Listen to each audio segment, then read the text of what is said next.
Product অ্যানিমেশনটি করার জন্য যেটি করব, আমাদের অ্যাসেট ব্রাউজার থেকে ক্যান টাইপ করে একটি সোডার ক্যান নিব।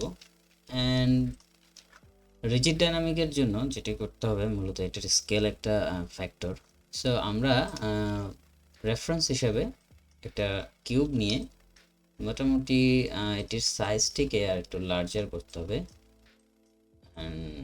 ওকে, গুড।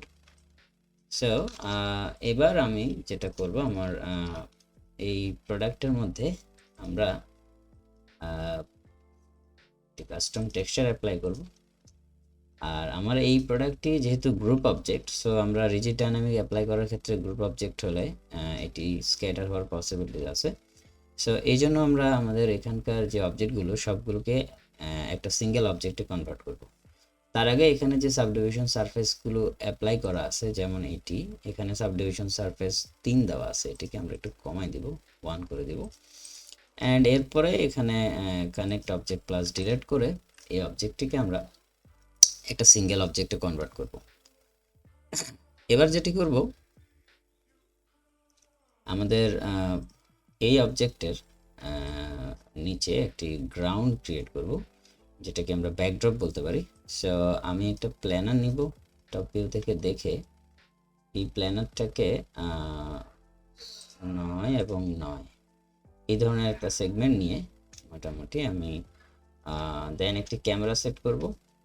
অ্যান্ড ওকে, সো আমরা ক্যামেরায় এটিকে এভাবে দেখতে চাই, ফর এক্সাম্পল। সো আমি একটি ক্যামেরা নিয়ে ক্যামেরা ভিউতে অ্যানিমেশনের জন্য আমরা কন্ট্রোল ডি প্রেস করে ফার্স্ট অফ অল আমাদের যে প্রজেক্ট এটিকে 25 FPS সেট করে নিব। অ্যান্ড যেহেতু এটি 6 সেকেন্ডের একটি অ্যানিমেশন, তাই এটিকে 150 ফ্রেমের একটি টাইম লাইনে নিয়ে নেব। এবার ক্যামেরায় আমার এই ফ্রেমটাকে রেকর্ড করে রাখার জন্য আমি একটা ম্যানুয়াল কি ফ্রেম নিয়ে নিই। অ্যান্ড কি ফ্রেমটাকে আমি 80 আর 90 ফ্রেমে নিয়ে আসি। ওকে, সো এবার আমার এই গ্রাউন্ডটি আমরা আরেকটু বড় করি। এটার এই কর্নারগুলো এখানে দেখা যাচ্ছে। সো মোটামুটি এরকম বড় করার পর, সো এবার আমরা আমাদের এই অবজেক্টের জন্য এখানে পেছনে ব্যাকড্রপের জন্য যেন না করে লাইট যেন লিকেজ না হয়, সো এটিকে সি প্রেস করে আমি এডিটেবল করলাম। দেন ক্যামেরা থেকে বের হয়ে আমরা আমার এই অবজেক্টের মধ্যে ডাবল ক্লিক করে এখান থেকে আমি একটা পোর্শন বের করে নিয়ে আসি। ওকে, সো অ্যান্ড এটিকে সিলেক্ট করে right click bevel. Okay, that's it. So আমি যদি একটু ক্যামেরা ভিউতে দেখি, ওকে, সো আমার এই অবজেক্টটি আরও একটু স্কেল দরকার আছে। অ্যান্ড এবার টপ ভিউ থেকে দেখে এই অবজেক্টের মধ্যে আমি একটু স্কেল আপ করি।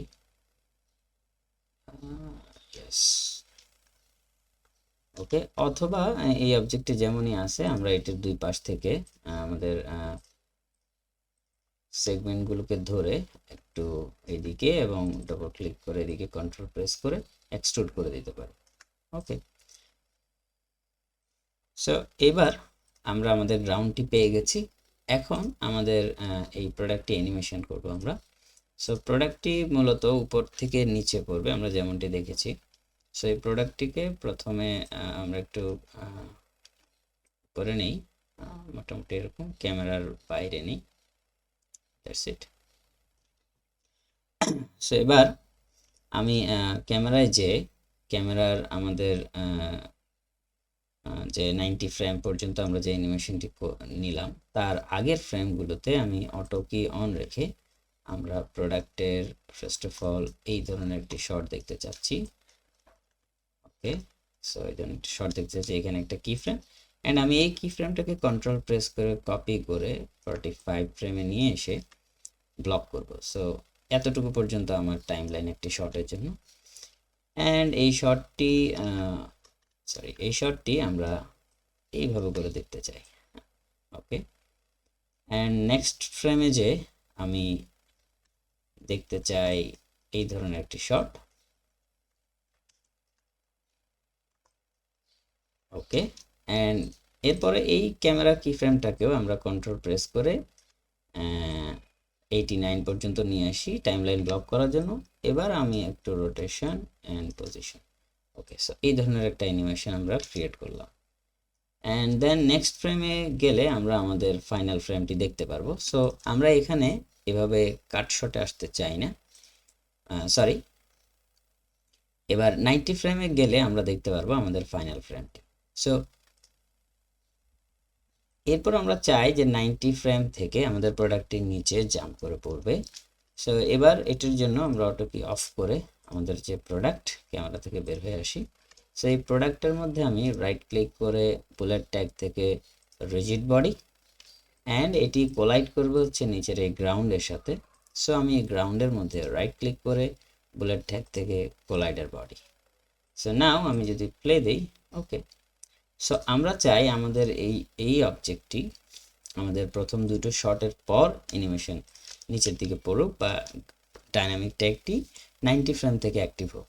সো এই জন্য আমি আমার এই ক্যানের যেই ডাইনামিক ট্যাগ আছে এই ট্যাগটি সিলেক্ট করে ডাইনামিক থেকে আমরা এটিকে ডিসেবল করব, অ্যান্ড 89 ফ্রেম পর্যন্ত এটিকে ডিসেবল রাখবো। এখানে একটা কি ফ্রেম, অ্যান্ড এক ফ্রেম পর 90 ফ্রেমে যখন আমাদের ক্যামেরা ফাইনাল শটে চলে আসে ওই শটে আমরা দেখতে চাই এই প্রোডাক্টটি নিচে আসবে, অ্যান্ড দেন এখানে আমি এনেবল করে আরেকটি কি ফ্রেম দিলাম। সো এবার যদি আমরা একটু আমাদের চেক করি অ্যানিমেশনটি, ইয়েস, সো আমরা আমাদের অ্যানিমেশনটি পেয়ে গেলাম। সো আমাদের প্রত্যেকটি শট 45 ফ্রেম। সো আমরা আর একটু কমাতে চাই, ক্যামেরা সিলেক্ট করে মোটামুটি ফার্স্ট শটটিকে 40 ফ্রেম, অ্যান্ড সেকেন্ড শট আমরা 40 ফ্রেম দেখতে চাই। সো আমাদের 81 থেকে ডাইনামিক ট্যাগের অ্যানিমেশন কি ফ্রেমটিও আমরা টেনে দিব। সো আমাদের এই ডাইনামিক ট্যাগের যে অ্যানিমেশন কি ফ্রেম এটিকে আমরা 81 থেকে রাখবো। That's it. সো প্লে দিই, ওকে। এবার আমরা আমাদের এই প্রোডাক্টের মধ্যে যে গ্রাউন্ডে যখন এটি আসবে তখন আমরা চাই যে এখানে ব্রেক।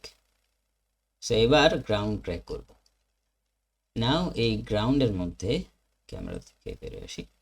সো এই গ্রাউন্ডের যে জায়গাটি আমি ক্র্যাক করতে চাই এখানে আমরা ব্রোনে ফ্র্যাকচার অ্যাড করব। সো ব্রোনে ফ্র্যাকচারের জন্য আমাদের এই গ্রাউন্ডের পুরো অবজেক্টটা নিতে হবে না, আমরা জাস্ট মাঝখানের অবজেক্টটাই নিব। সো এটিকে আমি রিনেম করে লিখি বেস গ্রাউন্ড, অ্যান্ড আরেকটা কপি করে এটার নাম দেই হচ্ছে collision or crack, so crack. So আমরা বেস গ্রাউন্ডটিকে নিচে রাখি, অ্যান্ড এই বেস গ্রাউন্ডের আমরা যদি এই ভিউতে দেখি যে আমরা দেখব যে আমাদের এই বেস গ্রাউন্ডটির মধ্যে কোনো থিকনেস নেই। সো আমরা এই বেস গ্রাউন্ডের মধ্যে ক্লথ সারফেস অ্যাড করে সাবডিভিশন অফ করে আমরা থিকনেস অ্যাড করব। সো থিকনেসটা হতে পারে 0.4, অ্যান্ড আমাদের 0.4 অ্যাড করার পর আমাদের যে ডাইনামিক ট্যাগটি এটিকে আমরা ক্লথ সারফেসে অ্যাড করে দেই, অ্যান্ড আমি আমার এই ক্লথ সারফেসটি এটি আমাদের বেস গ্রাউন্ড, অ্যান্ড আমাদের যে ক্র্যাকের জন্য এই ক্র্যাকের গ্রাউন্ডটিকে আমি একটু আইসোলেট ভিউতে দেখে আমরা পলিগন থেকে সিলেকশন টু, অ্যান্ড আমাদের এতটুকু আর ইয়েস টলারেন্ট সিলেকশন এনেবল করে নিই, ওকে। সো আমরা এতটুকু পর্যন্ত সিলেক্ট করব, অ্যান্ড এর বাইরে যেটি আছে এটিকে আমরা ডিলিট করে দেব। সো আর আমরা এখান থেকে UI invert delete, সো আমরা এতটুকু রাখতে চাই। সো আমাদের এই ক্র্যাক গ্রাউন্ডে আমরা শুধুমাত্র নিচের পোর্শনটিকে রাখতে চাই। সো পলিগন থেকে ফ্রন্ট ভিউতে যে আমরা এটিকে এইভাবে সিলেক্ট করে ডিলিট করে দিতে চাই, অ্যান্ড এখান থেকে আরও একটু ডিলিট করে দেই, আর আমাদের এতটুকু পোর্শন থাকবে না। That's it. সো এই পোর্শনটিকে আমরা ক্র্যাক করব। এবার আমাদের বেস গ্রাউন্ডে আমরা যেরকম থিকনেস অ্যাড করেছি, সো আমাদের এই ক্র্যাকেও থিকনেস অ্যাড করতে হবে। সো বেস গ্রাউন্ডটিকে আমরা মাইনাস থিকনেস দিই, -4, অ্যান্ড আমাদের যে ক্র্যাক হবে, এই ক্র্যাকের যে গ্রাউন্ড, এটিকে আমরা থিকনেসের জন্য ক্লথ সারফেস অ্যাড করে এর মধ্যে সাবডিভিশন অফ করে দিয়ে আমরা থিকনেস দিব হচ্ছে 1। সো এটি এই পরিমাণ থিকনেস হবে। এবার আমরা আমাদের এই ক্লথ সারফেসের মধ্যে ভ্রোনাই ফ্রেকচার এনেবল করব। আমরা এবার আমাদের পয়েন্ট জেনারেটরটি সিলেক্ট করে এখানে ডিস্ট্রিবিউশন টাইপটিকে নর্মাল করব। নর্মাল করে টপ ভিউ থেকে দেখে নিব যে প্রোডাক্টের প্লেসমেন্ট পজিশনের সাথে আমার এই ক্র্যাকের পজিশন ঠিক আছে কিনা। সো আমরা এখান থেকে এটিকে কিছুটা উপরে নিয়ে যাব, অ্যান্ড এদিকে একটু এটাকে স্কেল করব, লাইক 0.5 অথবা 0.56। ওকে, 0.56 ইজ গুড। অ্যান্ড এদিকে আমরা এটাকে, সো এটি এক্স অ্যাক্সিসে আমরা আরেকটু সরিয়ে নিই, 5 দিয়ে দিই, অ্যান্ড এখানে এটি 0.08। It's okay. সো এই হচ্ছে মোটামুটি আমাদের সেট আপ, ক্র্যাক রেডি করা ওকে। সো এবার আমরা টেস্ট করব প্লে দিয়ে যে এখন কেমন কোলাইড হয়। সো আমাদের এই যে গ্রাউন্ডটি, এই গ্রাউন্ডে কোনো ডাইনামিক ট্যাগ নেই। আমরা যেটা করব, আমাদের ভ্রোনাই ফ্র্যাকচারে বুলেট ডাইনামিক ট্যাগ থেকে রিজিড বডি নিব। রিজিড বডি নিয়ে আমরা এটির ডাইনামিক থেকে অবভিয়াসলি এখানে অন পজিশন দিয়ে দিব। So now let's check this. Okay, so এটি মূলত এই ধরনের একটা ক্র্যাক ক্রিয়েট করেছে।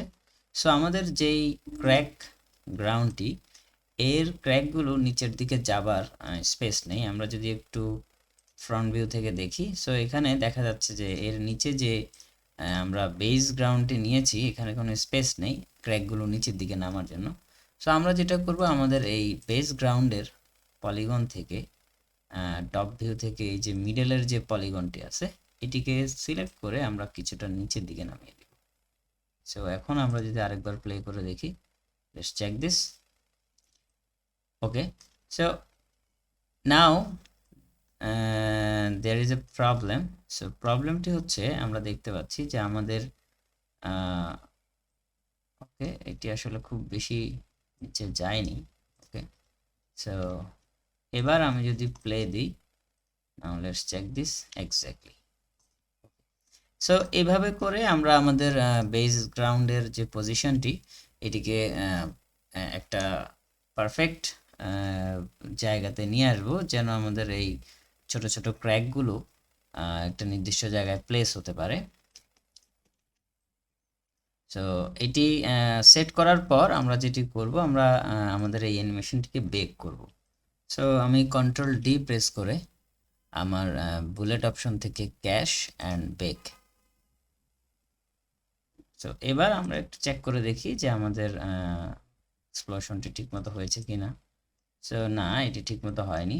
সো এবার আমি আরেকবার আমাদের এই বেসটিকে সিলেক্ট করে কিছুটা চেঞ্জ করে নিব, আর একটু স্পেসটা একটু স্পেসিফাই করে রাখবো। এটি হয়তো বা বেশি নিচের দিকে নেমে যাওয়ার ফলে আমার ক্র্যাকগুলো স্পেসটা ক্রিয়েট করতে পারছে না। সো যখন আমরা দেখব যে প্লে দেওয়ার পরে আমাদের প্রোডাক্টটি ঠিকমতো প্লেস হচ্ছে না, অথবা আমাদের এই ক্র্যাকগুলো অনেক বেশি পরিমাণে উঠে যাচ্ছে, তখন আমরা ফার্স্ট অফ অল আমাদের এই বেজের যে পজিশনটি, যেটিকে আমরা নিচের দিকে মুভ করেছি, যে পলিগনটাকে, এই পলিগনটাকে আমরা চেষ্টা করব পারফেক্ট একটা জায়গায় আনতে, এবং এটি কয়েকবার করে দেখতে হবে যে অ্যাকচুয়ালি আসলে কীভাবে কাজ করে, কতটুকু উঠলে এই ক্র্যাকটা ঠিকমতো হয়। সো আমাদের crack collision is okay, but প্রোডাক্টটি যখন নিচে কোলাইড করছে, তখন প্রোডাক্টের প্লেস ঠিক থাকতেছে না। সো এই ধরনের প্রবলেম যদি আমরা দেখি, তাহলে আমরা যেটি করব সলভ করার জন্য, আমাদের এই ক্যানের আমি Ctrl+D প্রেস করে ক্যাশ ডিলিট করি, অ্যান্ড আমি আরেকবার বেক করি। সো এই চেঞ্জের মধ্যে হয়তো বা বেটার রেজাল্ট আসতে পারে। ওকে, সো এটিকে এখন কিছুটা আগের চেয়ে বেটার, তবে আমাদের অবজেক্টের পজিশনটি নড়ে যাচ্ছে বারবার। সো এটির জন্য আমরা যেটি করব যে আমাদের ক্যানের যেই ডাইনামিক ট্যাগ, আমি আরেকবার ক্যাশটা ক্লিয়ার করব, কন্ট্রোল ডি প্রেস করে প্রজেক্ট সেটিং থেকে আমরা ক্যাশটা ক্লিয়ার করি, অ্যান্ড দেন আমি এই ক্যানের ডাইনামিক ট্যাগ থেকে সো আমরা যাব হচ্ছে ফোর্স, অ্যান্ড ফোর্সের এখানে একটি অপশন আছে ড্র্যাগ। সো এই ড্র্যাগ অপশনটি যদি আমি কিছুটা বাড়িয়ে দিই, তাহলে আমার প্রোডাক্টটি ডানে বামে পড়ে যাওয়ার সম্ভাবনাটা একটু কম থাকবে। সো আমরা এটাকে 10% করি, অ্যান্ড পাশাপাশি আমাদের ভ্রোনাই ফ্রেকচারের যে ডাইনামিক ট্যাগ, এখান থেকে আমরা কলিশনে যে সো আমরা ফ্রিকশন দিব 400, অ্যান্ড দেন আমাদের যে কলিশন সারফেস, যে সারফেসটির মধ্যে আমাদের এই ক্র্যাকগুলো কোলাইড করছে, যেটি আমরা বেস গ্রাউন্ড হিসেবে বলছি, এই বেস গ্রাউন্ডে আমরা একটু দেখি, আমাদের এই বেস গ্রাউন্ডের এই ম্যাশের মধ্যে খুব বেশি স্মুথনেস নাই।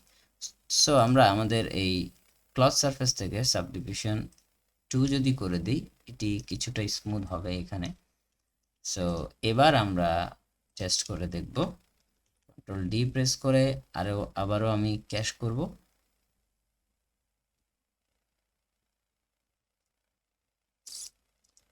ওকে, সো নাও ইয়েস, সো এখন perfect. So most of the time যখন আমাদের এই ক্র্যাকগুলো ঠিকমতো কাজ করে না বা আমাদের প্রোডাক্টটি পড়ার পরে প্লেস হয় না, সো আমরা তিনটা জিনিস করব। এক হচ্ছে আমরা আমাদের যে প্রোডাক্ট, এই প্রোডাক্টের ডাইনামিক ট্যাগ থেকে অবশ্যই এখান থেকে ফোর্স অ্যান্ড ফোর্সের যে ড্র্যাগ, এই ড্র্যাগে আমরা 5 to 10% ড্র্যাগ দিয়ে দিব, অ্যান্ড এরপর ভ্রোনাই ফ্রেকচারের যেই ডাইনামিক ট্যাগ, এখানে আমরা আমাদের এই কলিশনে ফ্রিকশন বাড়িয়ে দেবো। সো ফ্রিকশন বাড়ালে আমাদের এই ক্র্যাকগুলো ডানে বামে খুব বেশি দূরে যাবে না, অ্যান্ড খুব বেশি বাউন্সিও হবে না, এটি অ্যাটাচ হয়ে থাকবে গ্রাউন্ডের সাথে। অ্যান্ড ফাইনালি এরপরও যদি সলভ না হয়, আমরা যেটা করব, আমাদের বেস গ্রাউন্ড যেখানে যার সাথে এই ক্র্যাকগুলো ইন্টারেক্ট করে, সে জায়গাতে আমরা একটু সাবডিভিশন সারফেস অথবা স্মুথনেস অ্যাড করব। আই হোপ যে এভাবে করলে আমরা আমাদের প্রবলেমগুলো সলভ করতে পারবো।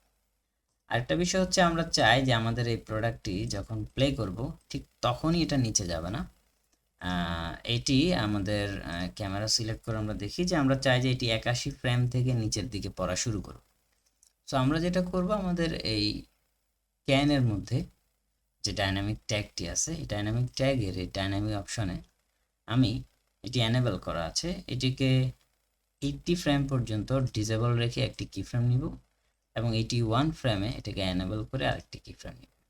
তার মানে হচ্ছে আমাদের এই ক্যানের ডাইনামিক ট্যাগটি 80 ফ্রেম আগ পর্যন্ত এটি অফ থাকবে, অ্যান্ড 80 ফ্রেমের পরে এটি এনেবল হবে। সো এবার ফাইনালি ইটস ওকে। অ্যান্ড আরেকটা প্রবলেম আছে, যখন আমরা দেখি যে আমাদের অবজেক্টগুলো খুব বেশি পরিমাণে নয়েজ ক্রিয়েট করতেছে, খুব বেশি নয়েজ, সো আমরা এটিকে স্টপ কীভাবে করব? সো আমরা যখন বেক করি, আমাদের এই বেকটি সাধারণত টোটাল টাইম লাইনটাকে বেক করে। এটি যদি আমরা 150, 200, 300 যে ফ্রেম রাখবো, সেই কয় ফ্রেম পর্যন্ত এটি বেক থাকবে।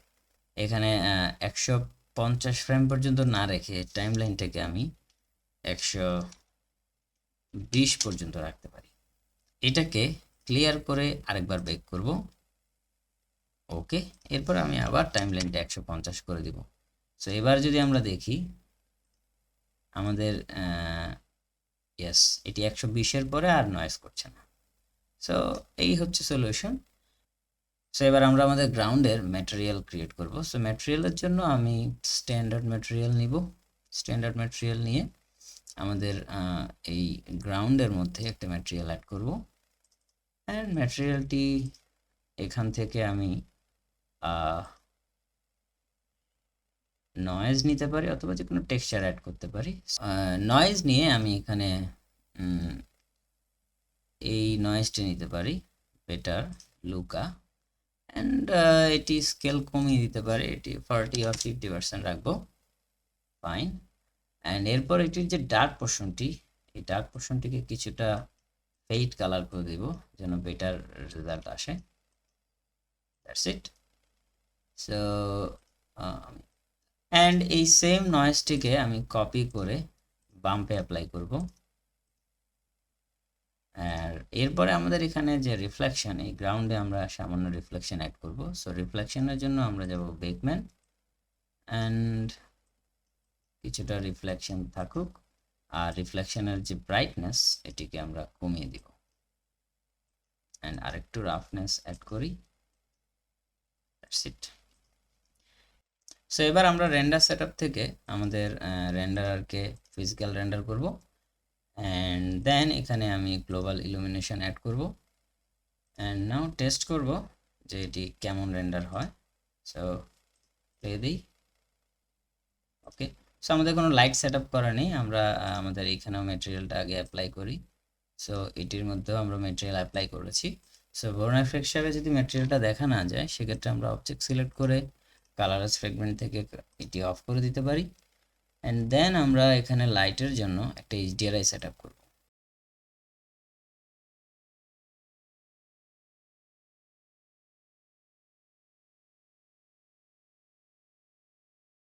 ওকে, সো আমি একটা রেন্ডার টেস্ট করি।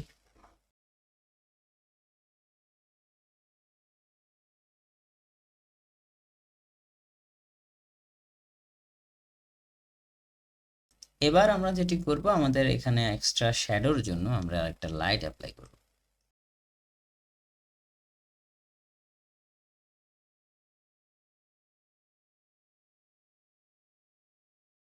ওকে, সো এখন আমাদের এই শ্যাডোগুলো আগের থেকে আরও বেশি প্রমিনেন্ট, আরও বেশি ভালো লাগছে।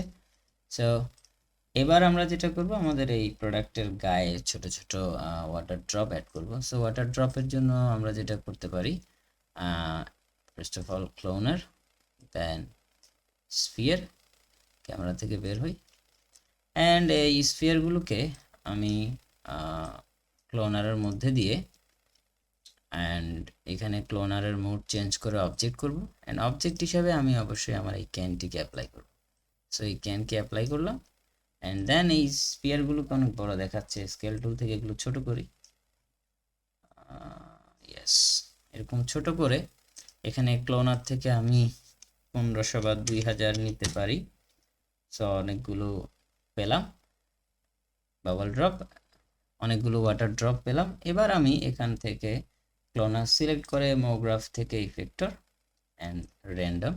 সো আমরা প্যারামিটার থেকে পজিশন অফ করে স্কেল এনেবল করে ইউনিফর্ম স্কেল থেকে একটু বড় ছোট করতে পারি। গুড, অ্যান্ড ওভারঅল স্ফিয়ারটাকে আরেকবার আমি স্কেল ছোট করি। আই থিঙ্ক এখন বেটার। সো এবার আমি ম্যাটেরিয়াল থেকে স্ট্যান্ডার্ড ম্যাটেরিয়াল অ্যাপ্লাই করব, অ্যান্ড এখানে কালার রিফ্লেকশন অফ করে শুধু ট্রান্সপারেন্সি এনেবল করব। That's it. সো আমরা আবার আরেকবার ক্যামেরায় যাব, অ্যান্ড আমি এখানে টেস্ট করি।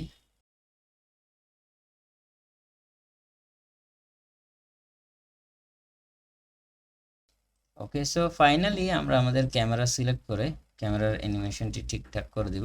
সো এখান থেকে রাইট ক্লিক করে এফ কার্ভ, অ্যান্ড এফ কার্ভে যে আমাদের একদম ফার্স্ট থেকে লাস্ট পর্যন্ত আমাদের যে শটগুলো আছে, যেহেতু এগুলো কাট শট, একটির পরে আরেকটি শট আসতেছে, সো আমরা যেটা করব, আমাদের এই ক্যামেরাটাকে লিনিয়ার করে দেব। ওকে, সো সবগুলোকে ধরে এল প্রেস করব। That's it. সো এখন যদি প্লে দেই, আমরা আমাদের ফাইনাল যে অ্যানিমেশনটি এটি পেয়ে গেছি। সো আশা করি সবাই বুঝতে পেরেছেন।